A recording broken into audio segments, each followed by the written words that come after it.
Hello, my name is Richie Smith. I'm going to talk about Weneboozoo. It's an Ojibwe story about it's a trickster spirit. Weneboozoo was walking through the forest one day, and he was looking to play some kind of tricks, and he noticed this giant bird flying above him, an enormous bird with a big wingspan.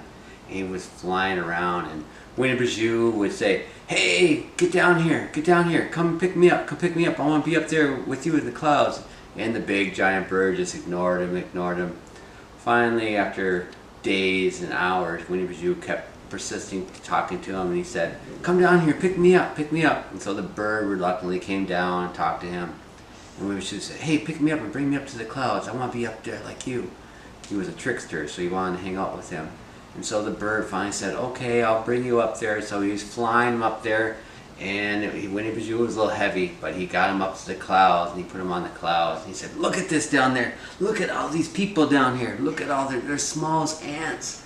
And Weneboozoo was like noticing like the cloud was like blowing away, like it was getting smaller and smaller. And then the bird that picked him up jumped to another cloud and was standing there. And he said, "Hey, you gonna pick me up? What are you gonna do here?" And the bird was like, "I'm kind of done with you.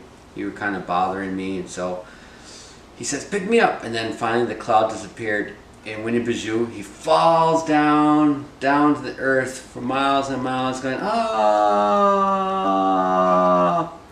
And all of a sudden he goes, bam! He hits the ground, and Weneboozoo is just laying there. He's going, "Oh, I'm in so much pain." And he just lays there. And then he just keeps laying there, and then some birds fly down to check on him, and they go and they walk up to him and see if he's dead, and Weneboozoo just lays there still, and the little birds start pecking at him and stuff, and Weneboozoo just takes it, and the birds are pecking at him, starting his leg and his arm, and then Weneboozoo says, and one of the birds realizes, "Hey, this guy's alive still." And Weneboozoo says, "You know what? I'll be quiet. You can have my legs and my arms, but leave my butt.